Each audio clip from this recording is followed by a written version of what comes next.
Okay guys, here's our quick lecture on chapter 12, which is all about intermolecular forces.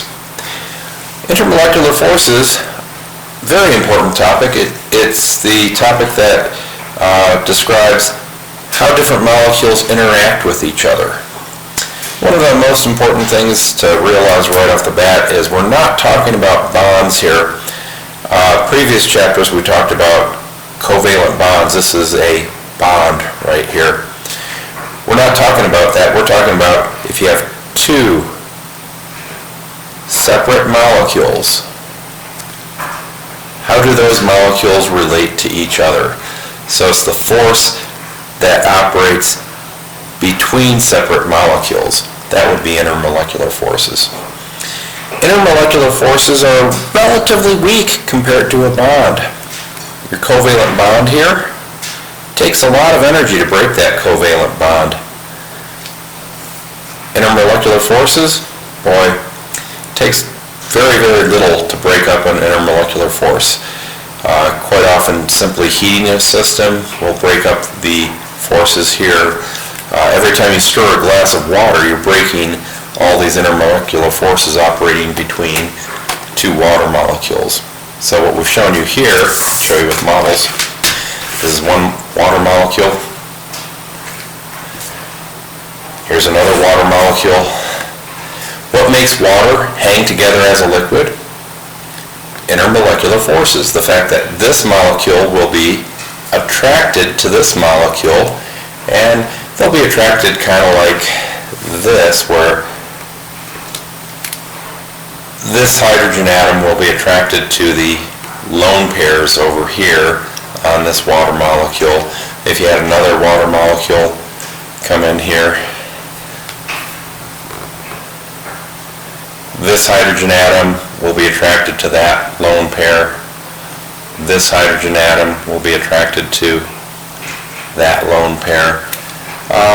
We'll describe that later. That's one of the many types of intermolecular forces referred to as a hydrogen bond.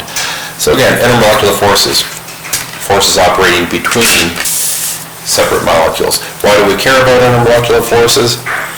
At the most basic level, intermolecular forces determine whether something will exist as a gas, a liquid, or a solid. Pretty obvious. The stronger the intermolecular forces, the more strongly two molecules are attracted to each other, the more likely that substance is to be a solid. Your book has a pretty good picture here. Differences between solids, liquids, and gases. If you have high intermolecular forces between your particles, between your molecules, lots of intermolecular forces, that substance exists as a solid. If the molecules are kind of attracted to each other, but not super tightly attracted, it will exist as a liquid, and the particles can all flow around each other.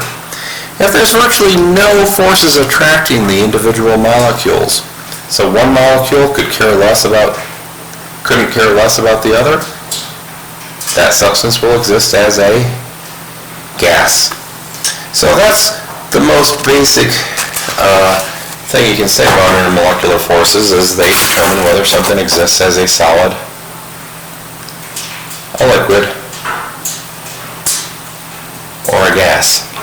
Now, beyond the solid, liquid, gas thing, when you're looking at biological systems and biochemistry, it's the intermolecular forces between molecules that determine how a protein is going to act, how a DNA molecule behaves. So these intermolecular forces are huge in biochemistry. If you do anything with drug design, drug development, intermolecular forces are huge. They determine how a drug molecule binds to an active site in an enzyme, or binds to the cell coating on a cell. So intermolecular forces, along with shape, determine how molecules behave. Now, How do you judge the strength of intermolecular forces in a system? Super, super easy. The higher the intermolecular forces in a system, the higher the boiling point. So you're looking at two molecules here, water and methyl alcohol. Which one has the higher intermolecular forces? The water. Notice, higher boiling point, stronger intermolecular forces. So the stronger those intermolecular forces are, the more energy you have to put in to break them up. So to get water to go from being a liquid to being a gas, you have to break up those intermolecular forces to have it transfer from being a liquid to being a gas, and it takes a lot of energy. Methyl alcohol, again, you want to change it from a liquid into a gas, you have to overcome the intermolecular forces between those molecules. It takes less energy. So, again, between these two, who has the higher intermolecular forces? Water. Higher temperature, higher boiling point, higher melting point, stronger intermolecular forces. Now, before we describe these forces, we should probably review polar versus nonpolar again. So we talked about this in my last video. Polar versus nonpolar has to do with differences in electronegativity. So if you had two examples here, hydrogen, where you have a hydrogen atom bonded to another hydrogen atom. Both atoms have the same electronegativity. The electron cloud here, the electron cloud around these things is going to be nice and evenly distributed.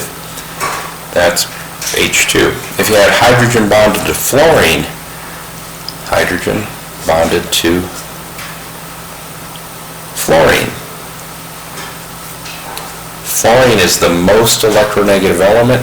Fluorine is going to pull this electron density this way. The electron cloud is going to be distorted heavily in that direction. You'd say that is a polar molecule. This end of the molecule is a little bit negative. This end is a little bit positive. Now, how polar a system is depends also not just on the electronegativity differences, but also on the shapes of the molecules. So carbon dioxide here, if I had a carbon dioxide molecule, that is a linear molecule. This oxygen is trying to pull electrons. This oxygen is trying to pull electrons that way. This oxygen is trying to pull the electrons that way. Those two forces will cancel out, and this molecule would be nonpolar. So this is nonpolar. There's nothing polar about carbon dioxide. Sulfur dioxide, on the other hand, if you draw the Lewis structure and you apply VSEPR theory, you realize it's a bent molecule.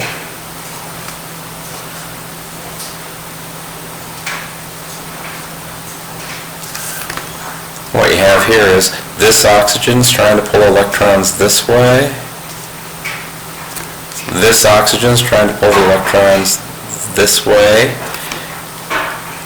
The overall effect, if you're trying to pull electrons this way and you're trying to pull electrons this way, the overall effect is to pull the electron density this way. So this would be a polar molecule.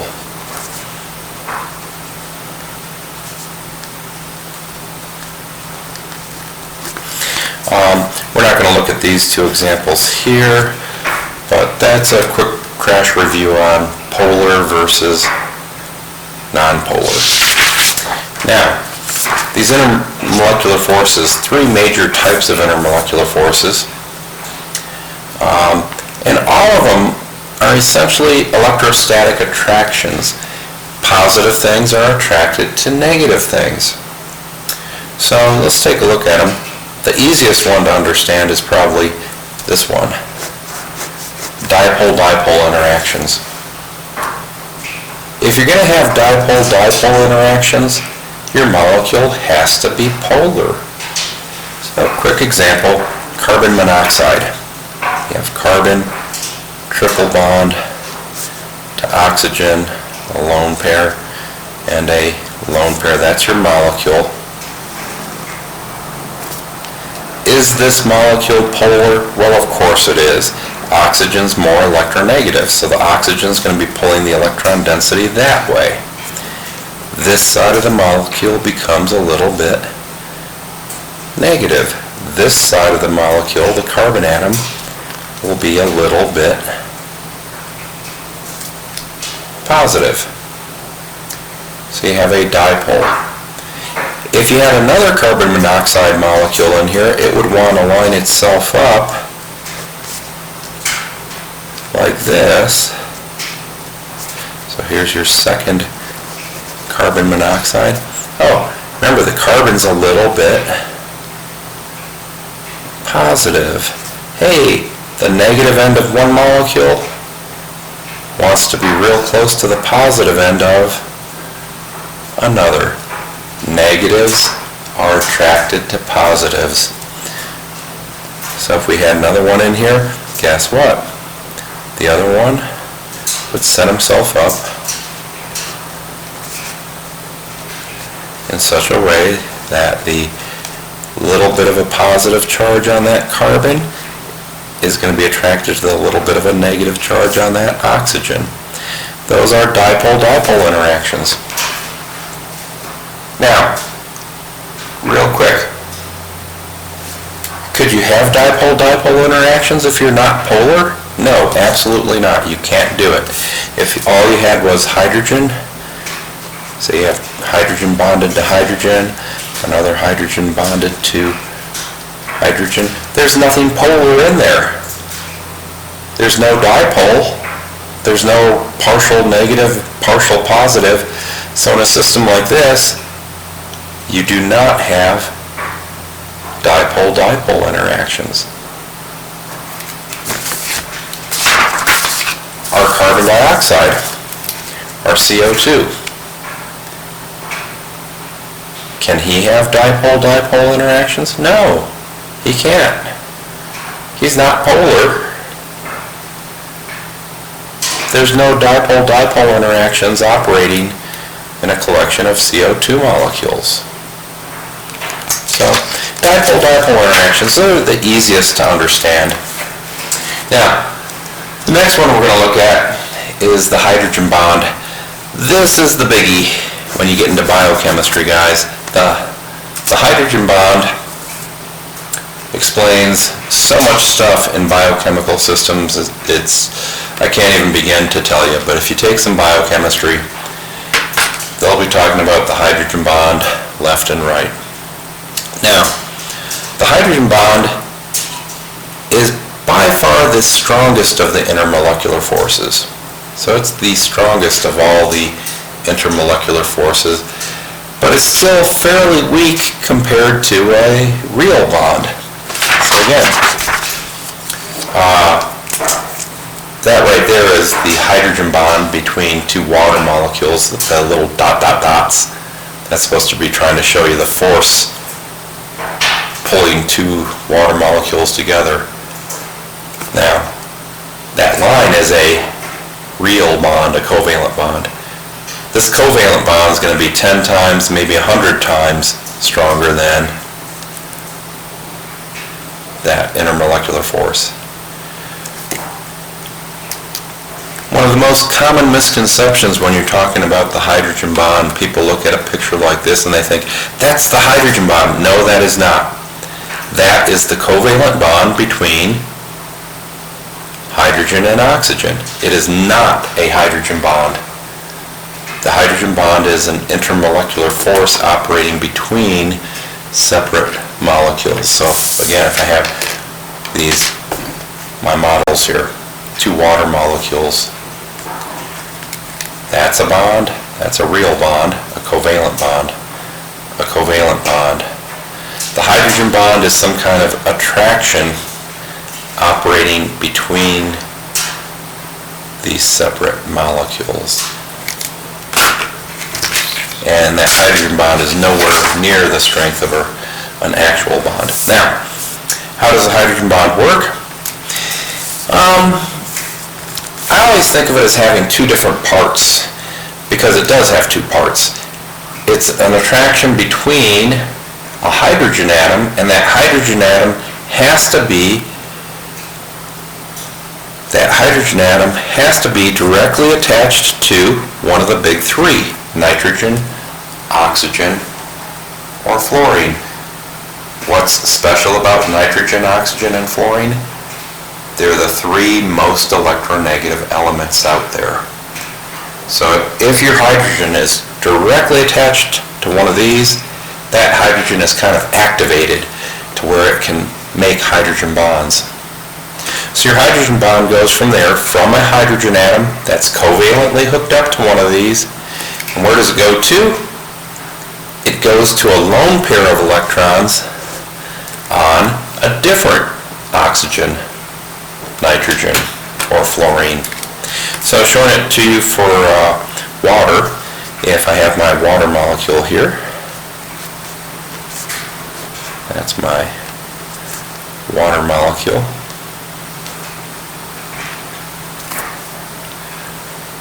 If I have another water molecule that's interacting with it, here's my other water molecule.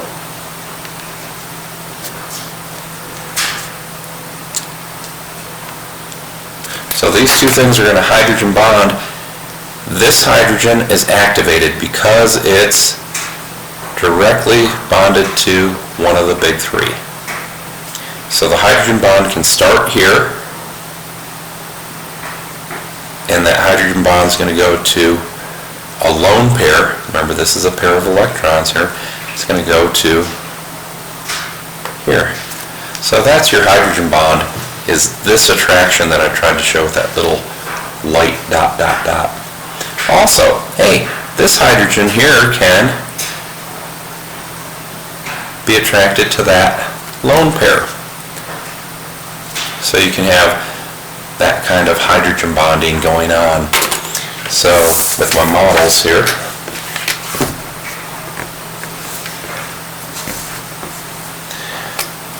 I've got hydrogen directly hooked up to oxygen. So my hydrogen bond can start here. Where does that hydrogen bond go to? It goes to a lone pair. Remember, these little nubs here are the lone pairs on the atoms. So it's going to be an attraction between here and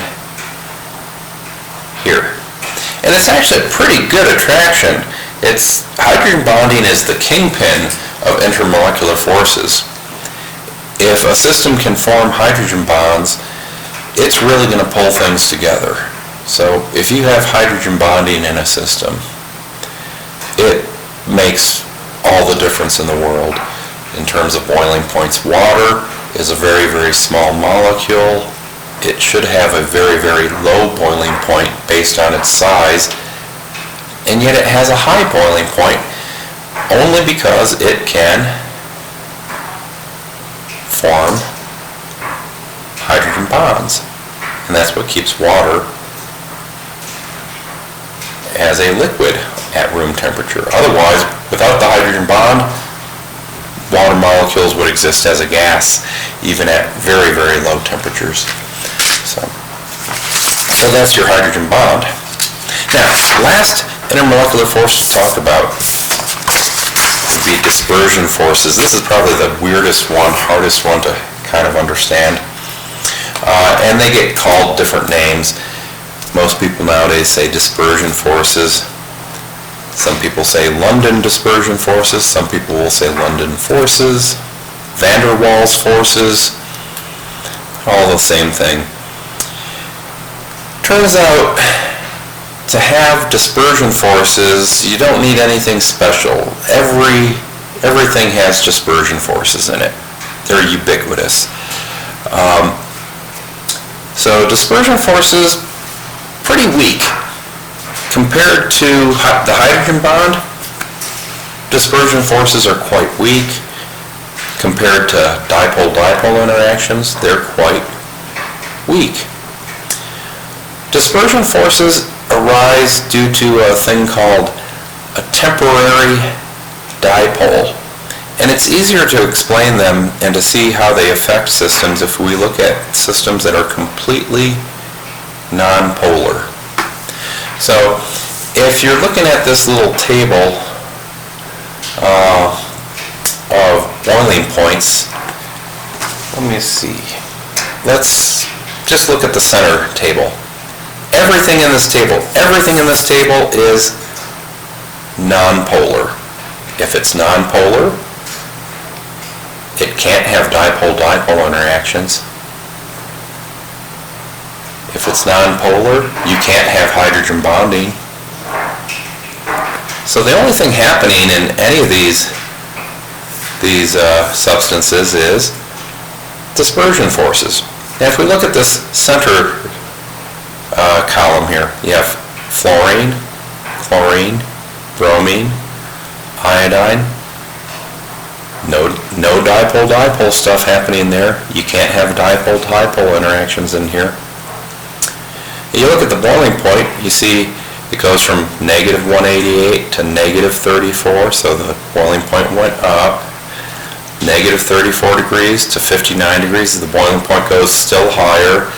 59 to 184 still higher. So your intermolecular forces are increasing as you go down the column. Who here has the highest intermolecular forces? Iodine, I2. Who has the lowest intermolecular forces? F2. He's got the lowest boiling point. Negative 188 is pretty darn cold. So with things that only have dispersion forces happening, there's a definite trend. As the molecule gets bigger, the intermolecular forces also get bigger. So as you go to a bigger molecule, the boiling point goes up, up, up. And yes, going from negative 188 to negative 34, is the temperature going up? You bet. Negative 34 is a whole lot warmer than negative 188. So your temperature goes up, goes up, goes up. Intermolecular force is going up as the molar mass goes up. Now, the explanation here for dispersion forces is the weird part. In dispersion forces, we talk about temporary or instantaneous dipoles. And I think I'm going to need my whiteboard for this. So to show temporary dipoles, we think of the nonpolar substance. Say you have I2, you have iodine connected to iodine. You have a nice symmetrical electron cloud, so you have electrons all over the place. This system's going to have a couple of hundred electrons, so there's a lot of electrons in there. You have another iodine molecule. He's got electrons all over. There's no permanent dipole here. It's not like one end of the molecule is always going to be negative and the other end's always positive. In fact, on average it's 0 and 0. But when they get close to each other, these electrons really don't like these electrons. Electrons hate each other. So this electron sees this electron jumps back a little bit. This electron jumps back. This electron jumps back. This one maybe jumps back. And for a split second, this end of the system becomes, that will become a little bit positive because all the electrons jumped away. This one will be a little bit positive because those jumped away. This end becomes a little bit negative, but it's not a permanent thing. It's constantly, the electrons are constantly jumping, coming back, jumping, coming back. So you get what are called temporary dipoles, or some people will call them instantaneous dipoles. And that's the explanation of dispersion forces. So even if you're totally nonpolar, when you get close to something else, the electron clouds start to see each other and the electron clouds start to vibrate around and the electrons move around a whole bunch. And we find that the more electrons you have, the easier this is to happen. Well, what types of things have more electrons? Bigger things. So, hence, as the molar mass increases, so does the boiling point, or the intermolecular forces. So that's dispersion forces. Now, last little part of this explanation, I have some tables here, and I'm going to try and show you how different intermolecular forces affect the properties of things. We've already gone through the first table here. This first table, you're supposed to be reading it from the top to bottom, and you simply see that as the stuff gets bigger and bigger, your intermolecular forces increase. This center column here is a real easy one to understand if you know the properties of fluorine, chlorine, bromine. Fluorine and chlorine are both gases. At room temperature, this stuff's a gas. This stuff is a gas. At room temperature, Br2 is a liquid. Bromine exists as a liquid. You get to something even larger, iodine. Hey, iodine is a solid. Iodine exists as solid crystals. So you go from being a gas to being a liquid to being a solid. What's the intermolecular force responsible? Dispersion forces. If you're nonpolar, the only thing you have going for you is dispersion forces. And if you get big enough, those dispersion forces can turn you into a solid material. Okay, this next table is looking at polar versus nonpolar substances, and here you're supposed to be comparing things from left to right. And for it to be a fair comparison, if you're going to compare two substances, they should have roughly the same size, the same molar mass. So if you compare nitrogen and carbon monoxide, hey, they're the exact same size, right? Same size, and yet the carbon monoxide has the higher boiling point. Again, negative 192 is a higher temperature than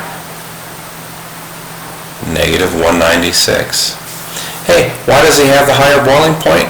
What can carbon monoxide have going for it that nitrogen doesn't?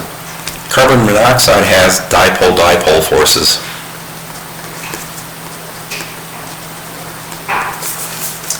Nitrogen, completely nonpolar, so he's nonpolar, and he has no dipole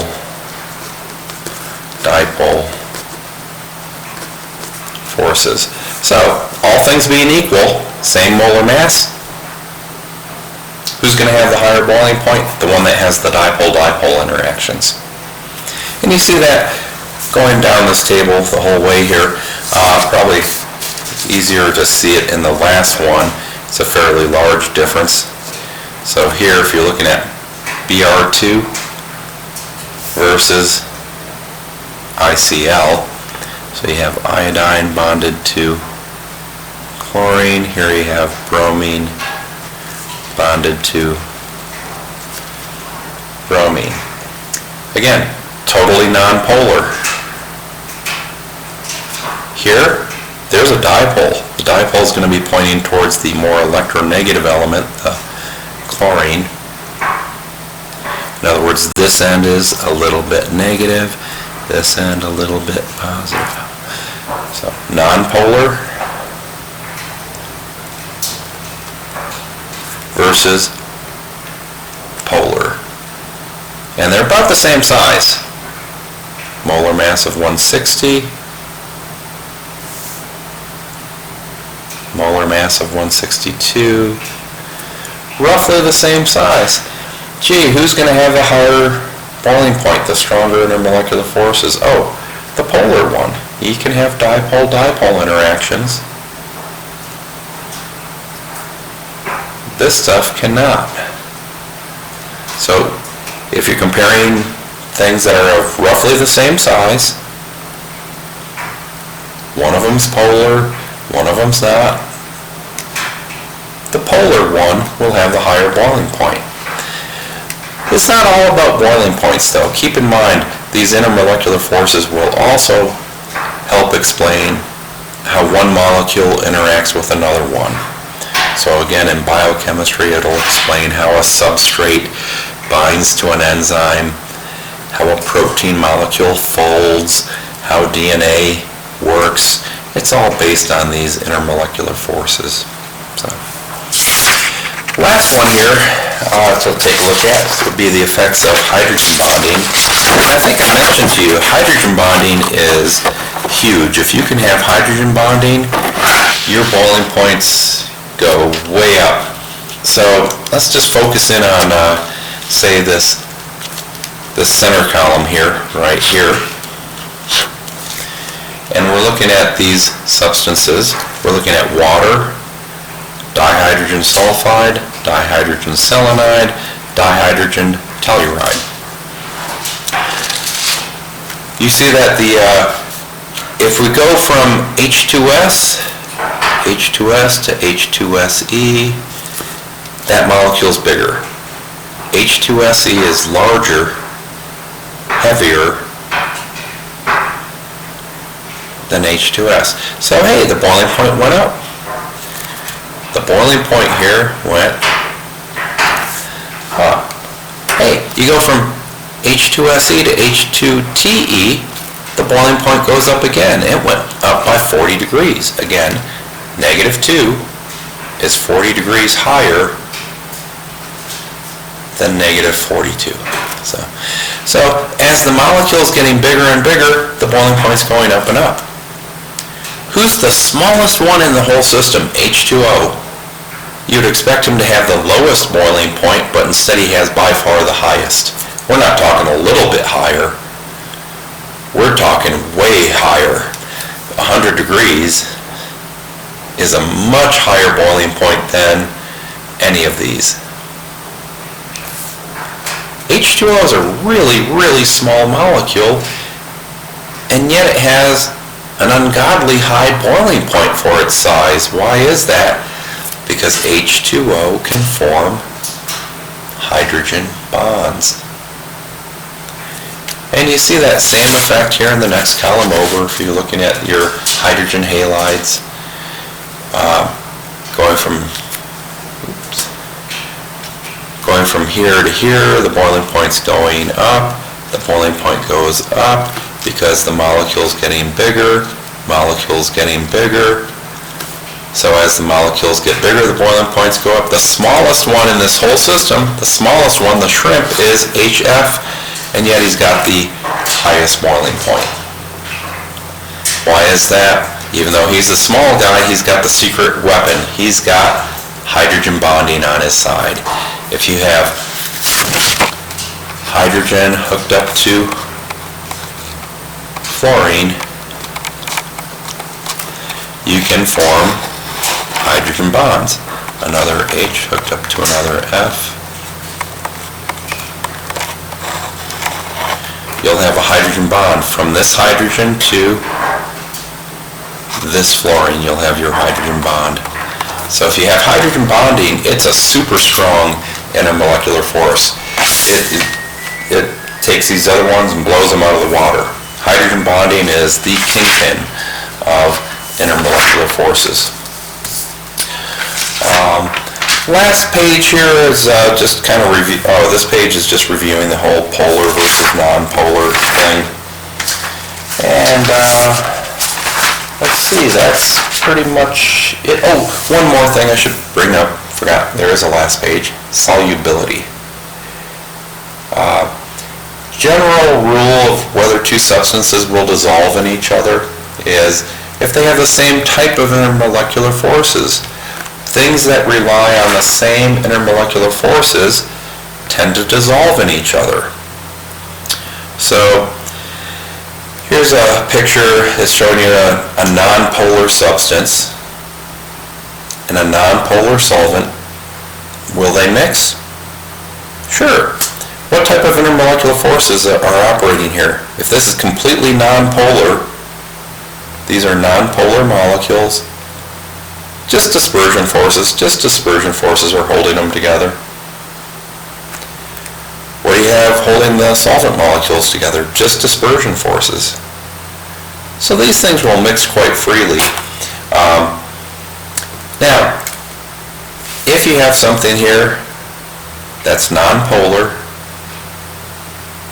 so you have dispersion forces operating here, and you try and mix it with water, well, what holds water together? This is your water molecule, the little Mickey Mouse thing. What holds the water molecules together? These really strong hydrogen bonds. Those hydrogen bonds are super strong compared to dispersion forces. So what's holding these molecules together? Dispersion. Will they mix? Nope. If these things were to mix in here, if these squiggly things were to dissolve in the water, say I took one of these molecules and I put it in there, that molecule would be breaking up those hydrogen bonds, wouldn't it? So that does not happen. So, nonpolar things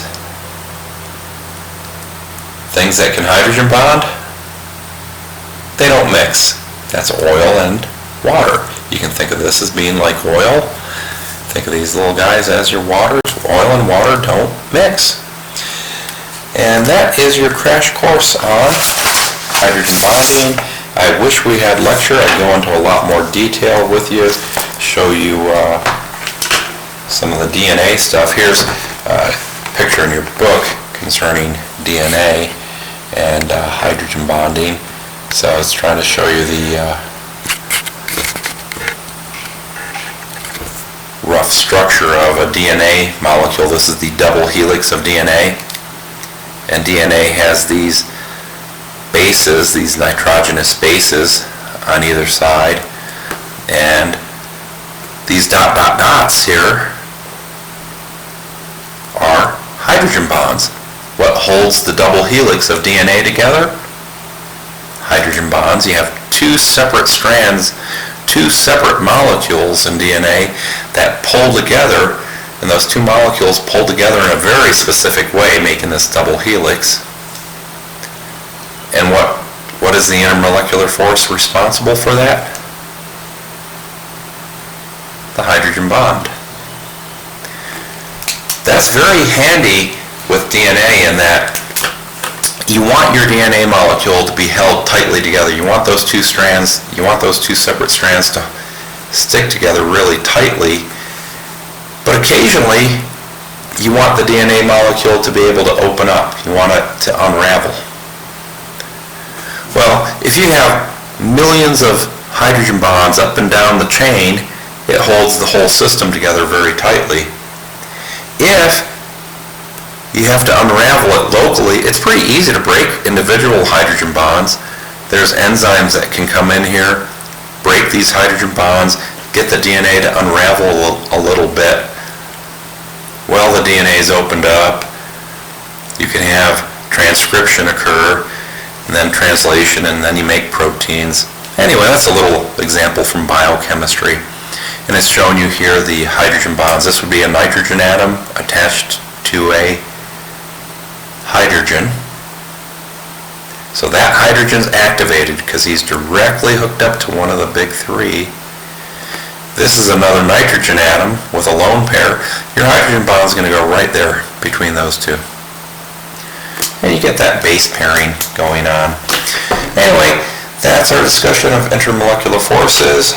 We'll be moving on to organic chemistry in the next video. And you guys hang in there and stay healthy.